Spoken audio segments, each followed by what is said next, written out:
Hey guys, what's up? It's Drew here, and today we're going to be talking about mobility, resilience, and recovery in Destiny 2 Forsaken. We'll be going over why each of these stats are important and my best suggestions for what's the most effective to be using with each of them. So let's start with resilience. Different levels of resilience give you a different health value, which are good for countering different weapons. Depending on your Guardian's health value, or rather how much resilience you have, you'll be able to potentially alter the time to kill of different weapons, making them take extra bullets to kill, or altering the amount of critical hits needed for their optimal time to kill. In my opinion, at the end of the day, resilience is all about your matchup. Your resilience is only as good as what you're facing. If you aren't going against any weapons that are being countered by your current resilience level, then you're not really getting much out of it. Of course, the higher resilience level you have, the more weapons you can potentially counter, which means increased likelihood of having some sort of usefulness against a certain weapon type in a match. Of course, that works both ways though, because if you're going against weapons that are only affected by a lower level than what you're currently using, that means you'll have points of resilience not doing as much as they potentially could be. According to Destiny Tracker, the PvP meta, or most used weapons right now, are the Bygones Pulse Rifle, Ace of Spades Hand Cannon, Trust Hand Cannon, the Aikilos Shotgun, and the Go Figure Pulse Rifle. These are the weapons that you're most likely going to be running into on an average basis. So let's take a look at what resilience levels might actually help against these weapons. Ace of Spades is part of the adaptive archetype of hand cannons and fires at 140 RPM, and 1 resilience will stop Ace of Spades from being able to kill you in 2 critical hits and 1 body hit. From here on out, it'll take 3 critical hits after 1 resilience. It's also important to mention that Ace of Spades' Memento Mori perk that grants it increased damage can kill in 2 critical hits if you aren't using 1 resilience.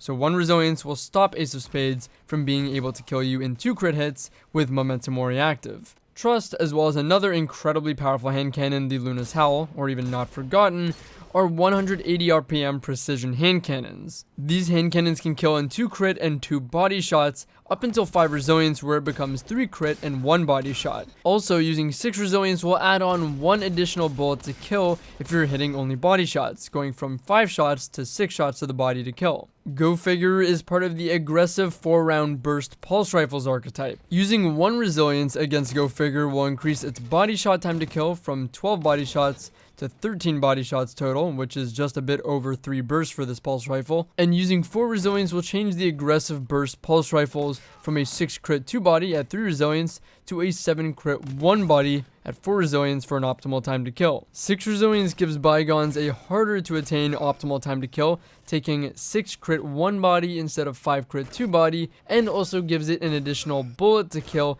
for its body shot time to kill, going from 10 bullets to 11 bullets to the body to kill. It's important to mention that shotgun one-hit kill range is also somewhat affected by resilience levels. Going from 1 resilience to 5 resilience seems to shave off about a meter or so of effective consistent one-hit kill range. In testing, I used a Retold Tale, a popular shotgun with lots of range, with full choke on it, and got a kill at maximum 11 meters against the target using 1 resilience. However, against 5 resilience, I got a one-hit kill at the maximum range of 9 meters. Keep in mind that shotgun performance is very tied to RNG and your pellet spread, so this is just showing you the maximum potential of where resilience might make a difference. Let's move on to recovery now. It's pretty easy to understand. The higher recovery value you have, the quicker your health will start regenerating, and the faster your health regenerates back to full health after being damaged. Each point of recovery appears to be about a 0.12 second reduction from your total recovery time up to and including 6 recovery. 7 through 9 recovery each reduce recovery time by about 0.23 to 0.25 seconds,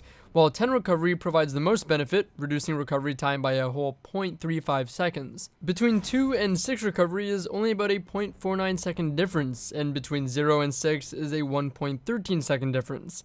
However, reaching 6 recovery occupies nearly half of your available points to put towards stats from armor alone, for what I think is a very minuscule kind of difference. 7 through 10 recovery grants a 1.23 second difference alone, so personally, I don't see recovering being worth investing in unless you're hitting this threshold, preferably aiming for 8 recovery, giving you a 2-second total reduction time from 0 recovery. Also, in my opinion, I think due to the increase in lethality from Forsaken's updates, recovery kind of got a nerf. With many one-hit weapons and abilities like shotguns, snipers, handheld supernova, shoulder charge, and more, the ability to one-hit an opposing enemy regardless of if you have lower health inherently makes recovery less valuable. Now let's move on to mobility. So mobility improves your strafe speed, which in turn improves your evasiveness in gunfights. Mobility also improves your walk speed and jump height, and while these are nice, I think they're just very minuscule bonuses that you wouldn't be speccing into mobility for. And just to clarify, mobility does not increase sprint speed.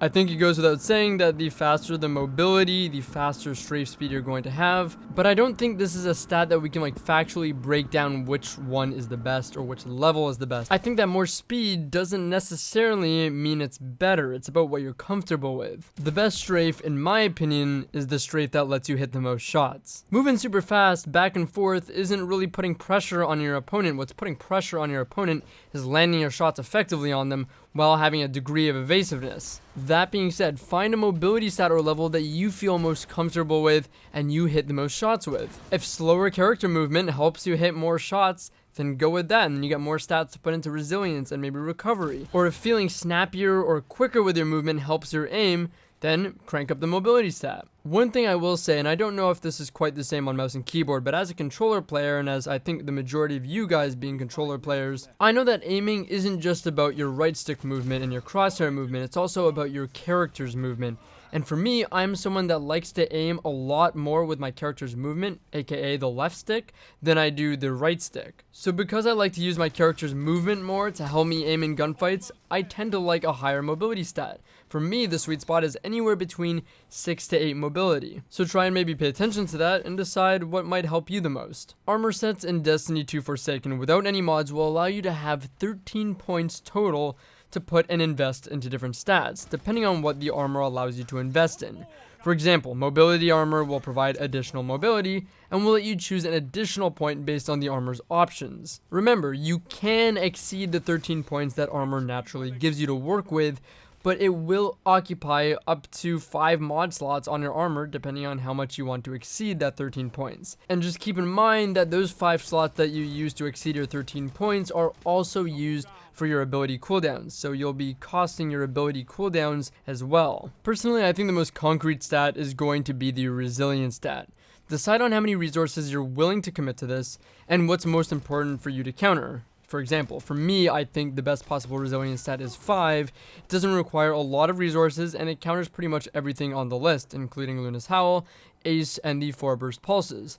But if you're willing to put in just a little bit more, one more stat, you'll be able to give the very popular Bygones pulse rifle a little bit more difficulty. After deciding on your resilience value, it's up to you to decide on what you value more, recovery or mobility.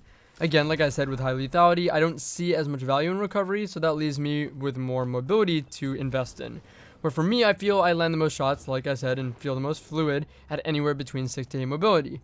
So lastly would be recovery, so I can put any remaining stats here. Some examples of ideal stat builds for me on my Hunter would be 652 with a combination of mobility and recovery gear, 760 with a combo of mobility and resilience gear, or 661 with a combination of a resilience helmet, mobility arms and chest, and recovery boots. This is going to be different for everyone, so find what you like best, find what you're comfortable with, you have all the information, find the appropriate gear to make the builds that you're looking for. And let me know in the comments below what kind of stat builds you're aiming for and why. But just to quickly repeat my process in making a stat build, first, what do you want to counter most and choose a resilience to do so.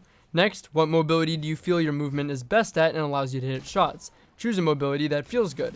And finally, put all of your remaining stats into recovery, and you'll want to aim for either 2 to 3 recovery or reach for 7 to 8 plus. So that's my guide and breakdown to mobility, resilience, and recovery in Destiny 2 Forsaken.